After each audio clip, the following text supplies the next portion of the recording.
बिस्मिल्लाहिर्रहमानिर्रहीम। आऊं मोहम्मद शरीफ रायमो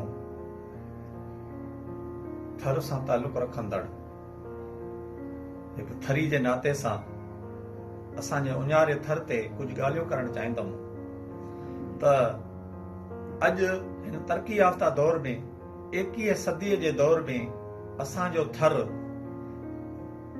अॼु बि हज़ारे साल अॻु असांजे वॾड़नि तरफ़ां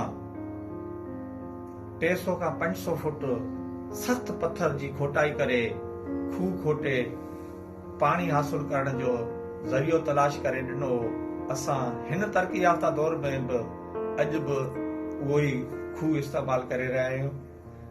जेको बि बदकिस्मतीअ सां हिन कारे सोन कोयलो या साइंटिफिक या इन्वायरमेंट जे करे उहो पाणी पंहिंजी सतह छॾे करे हेठि हलियो वियो आहे ऐं उते बि अणलभ थी चुको आहे।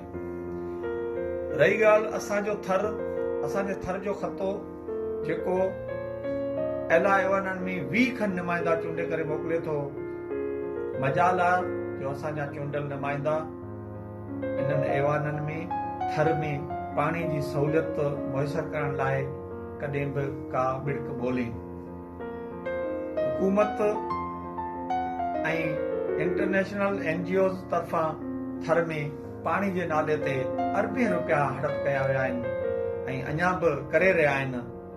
उन्हनि जे तरफ़ां ग़लति प्लानिंग, ग़लति हिकमत अमली ऐं ग़लति डिज़ाइनिंग जे करे जेके tube well, RO plants, solar pump, नंढड़ा डैम या तलाउ या तराइन जी खोटाई कई वई, जेका सभु पाणीअ जे लाभ लाइ नाकारा साबित थी चुका आहिनि। असां हुकूमत पाकिस्तान,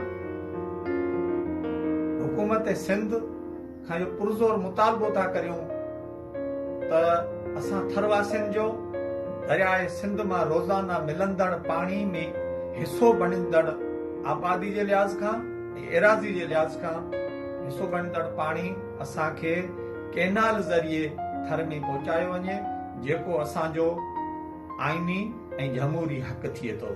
थर नीड्स वाटर कैनाल।